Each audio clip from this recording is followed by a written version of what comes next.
Welcome back to DaBoot Tragedies. We're going to talk about the Pelicans. The last time I talked about the Pelicans, things were going great. Zion was healthy. He was on an MVP run. And now, just that fast, the New Orleans Pelicans are on a 10-game losing streak.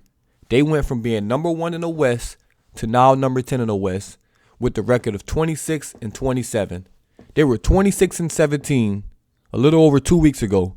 Now they're 26-27, losing again last night to the Dallas Mavericks. We're getting their ass kicked in the first half, let's be honest. Luka got hurt. They made a comeback and made it a game because obviously Luka is the only thing that Dallas has going over there. But when Luka was out there, they looked uninterested in playing that basketball game from the get-go. No energy. Not pushing the pace. Very, very bad basketball team last night. Like I said, they made it seem like it was closer than it really was late in the game because Luka was hurt, but absolutely awful performance. Now, where do we start here? Obviously, you can start with blaming injuries. Brandon Ingram's been out. He's finally back trying to get in the rhythm. Herb Jones was out for a while. He's back trying to get in the rhythm. Zion Williamson is out. So, obviously, injuries play a part, but I don't care. I do not care about injuries. To lose 10 games in a row, everyone deserves blame. Everyone, from Brandon Ingram coming back to being awful.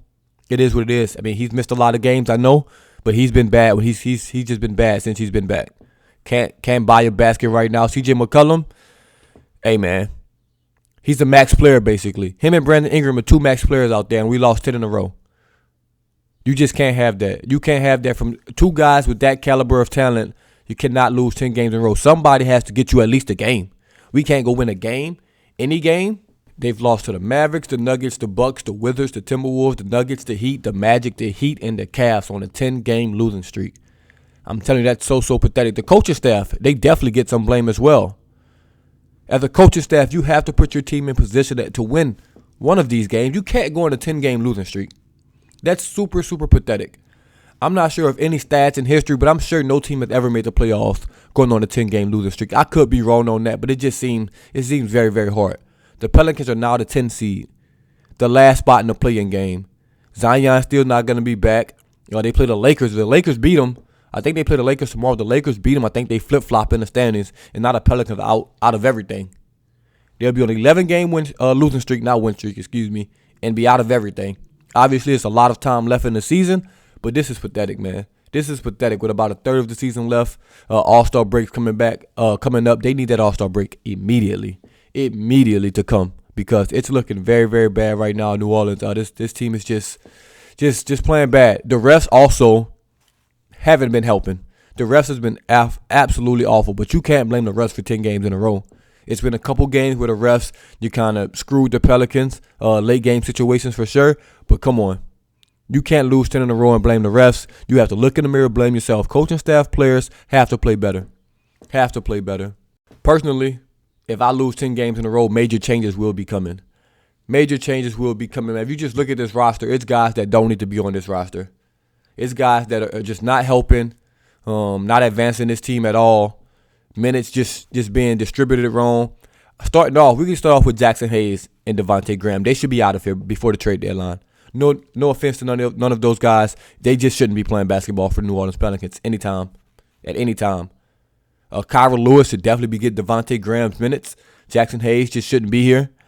Package those guys and whatever it takes to get them out of here and bring somebody else in. I don't care who you bring in, how you bring them in, but get those guys out of here. Jonas Valanciunas, he's probably out of here too. Let's just be honest. He can't ever stay on the court. Obviously, Willie Green doesn't really want to play him in some games. He's just not shown that he could be the starting center for the Pelicans, and that just is what it is. If he can't be that, let's trade him. Let's get him out of here. It's going to be a lot of people on the on the trade deadline, on the trade market. This trade deadline, you got the Raptors are a likely team to maybe blow it up, get rid of some of their players. Van Vliet's been on the market. OG Anunoby's been on the market. So it's guys that's going to be on the market, and the Pelicans need to make a move. I don't care what you have to give up, how you have to do it, but this team constructed as it is not going to get the job done. I know when Zion comes back and Brandon Ingram finally catches his stride and CJ catches his stride, it'll look good. But obviously during this 10-game win streak, you found out some things about your team, and it's not there yet. I was thinking a Western Conference contender, but after these past 10 games, since January started basically, absolutely not. Absolutely not. It's plenty of teams that will kill the Pelicans in the playoffs if they get there. If they get there. Obviously, Zion's going to change a lot.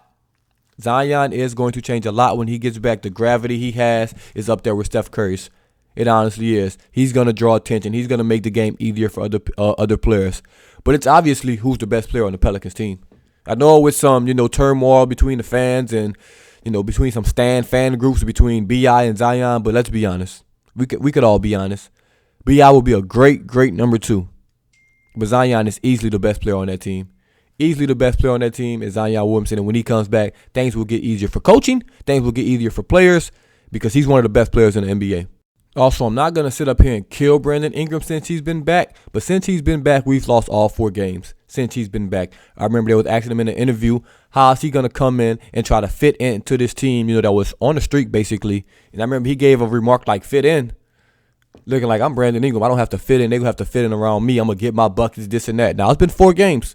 We'll go through all 4 games since he's been back. First game, he played 18 minutes, 2 for 6 from the field, 0 for 1 from 3, 8 points, 3 rebounds, 3 assists.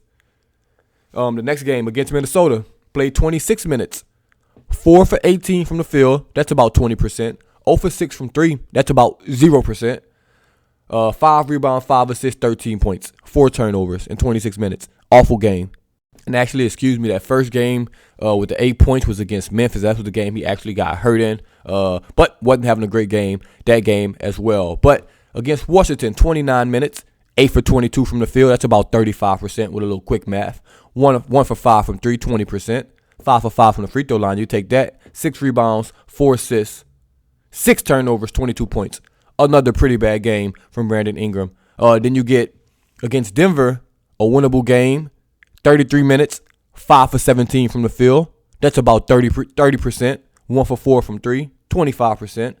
9 assists, which is great. 4 rebounds, 16 points. Another very bad game from Brandon Ingram. So the 3 games out of his first 4 has been bad since he's got back. Now, last night against Dallas, he played an okay game. Like I said, Luka went out. He wasn't going to have this good of a game if Luka stayed out there because he wasn't going to play the 4th quarter. He wasn't going to get to the 36 minutes he had because that team came out awful. But he did have a good game against Dallas. 36 minutes, 10 for 20 from the field, 1 for 2 from 3, 5 for 6 from the free throw line, 9 rebounds, 7 assists, 26 points. So that was his best game back. He has to play better, especially with Zion being out. It's been 4 games now. It's been 4 games. You're getting your feet wet. You're playing over 35 minutes. It's no excuse anymore. I don't need 4 for 18 and 8 for 22 again. He has to play better, especially with Zion out. CJ also has to step it up. CJ doesn't get a pass out of this either. He's been so up and down all season that he has to play better. Now, let's point out some of CJ games. Like I said, he gets a lot of blame. He hasn't been hurt. He's been out there, and he hasn't been playing well as well. Starting off with this 10-game losing streak with the Cavs, he was 8 for 20 from the field. Not a very bad day at the office. 25 points, 4 assists. So he didn't start off this losing streak bad, but it gets worse. Against Orlando, 36 minutes, 6 for 21 from the field, 28%, 2 from 11 from 3, 23 points. Have to be better than that. Against Miami, 37 minutes, 5 for 16 from the field. Against Denver, 9 for 22 from the field. Against Denver again, 7 for 19 from the field. You have to be better than this. You have to be better than this if you're CJ McCollum. You're basically the point guard running the show. Even though he's not a natural point guard, you're the point guard running the show. You cannot be going 6 for 21 and 5 for 16 in games. You just can't have it.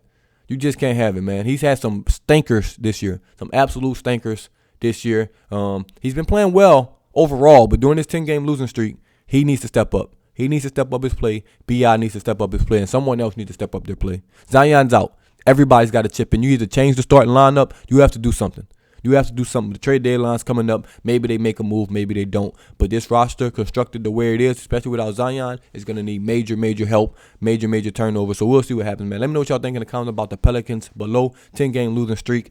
We thought they could get us out of the tragedy, from the Saints. But yet, we're here again. So, as always, man, it's DaBoot Tragedies, and I'm out.